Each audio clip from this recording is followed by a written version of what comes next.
Hi friends, ಇವತ್ತಿನ ವಿಡಿಯೋದಲ್ಲಿ super ಫಾಸ್ಟಾಗಿ ಬ್ರೇಕ್ಫಾಸ್ಟ್ಗೆ ರಸಮ್ ರೈಸ್ನ ಕುಕ್ಕರಲ್ಲಿ ಯಾವ ರೀತಿ ಮಾಡ್ಕೊಬೋದು ಅಂತ ನೋಡ್ಕೊಳ್ಳೋಣ.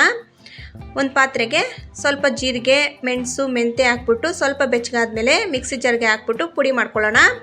ಕುಕ್ಕರ್ಗೆ ಸ್ವಲ್ಪ ಎಣ್ಣೆ ಹಾಕಿ ಸ್ವಲ್ಪ ಸಾಸಿವೆ ಸಿಡ್ದಿದ್ದಾದಮೇಲೆ ಜಜ್ಜಿಟ್ಕೊಂಡಿರೋ ಬೆಳ್ಳುಳ್ಳಿ, ಕೆಂಪು ಮೆಣಸಿನ್ಕಾಯಿ ಮತ್ತು ಹಸಿರು ಮೆಣಸಿನ್ಕಾಯಿ, ಸ್ವಲ್ಪ ಕರಿಬೇವು ಹಾಕಿ ಫ್ರೈ ಮಾಡ್ಕೊಳ್ಳೋಣ. ನೆಕ್ಸ್ಟ್ ಇದಕ್ಕೆ ಟೊಮೊಟೊ ಒಂದೆರಡು ಕಟ್ ಮಾಡಿ ಹಾಕ್ಕೊಳ್ತಾ ಇದ್ದೀನಿ.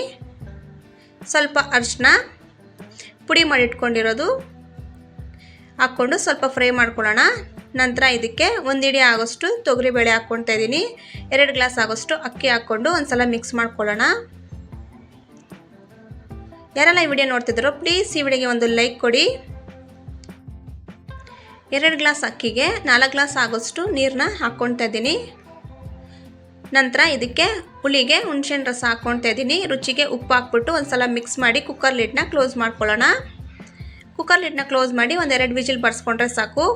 ಕುಕ್ಕರ್ನ ಈಗ ಓಪನ್ ಮಾಡಿ ತೋರಿಸ್ತಾ ಇದ್ದೀನಿ. ಪರ್ಫೆಕ್ಟಾಗಿ ಅನ್ನ ಚೆನ್ನಾಗಿ ಬೆಂದಿದೆ. ಲಾಸ್ಟಲ್ಲಿ ಕೊತ್ತಂಬರಿ ಸೊಪ್ಪು ಹಾಕಿ ಕಲಿಸ್ಬಿಟ್ಟು ಸರ್ವ್ ಮಾಡಿದ್ರೆ ಸೂಪರ್ ಫಾಸ್ಟಾಗಿ ರಸಮ್ ರೈಸ್ ರೆಡಿ ಆಗಿಬಿಡುತ್ತೆ. ಈ ವಿಡಿಯೋ ಇಷ್ಟ ಆದರೆ ಈ ವಿಡಿಯೋಗೆ ಒಂದು ಲೈಕ್ ಕೊಟ್ಟು ನಿಮ್ಮ ಫ್ಯಾಮಿಲಿ ಫ್ರೆಂಡ್ಸ್ಗೂ ಶೇರ್ ಮಾಡ್ಕೊಳ್ಳಿ. Thank you for watching.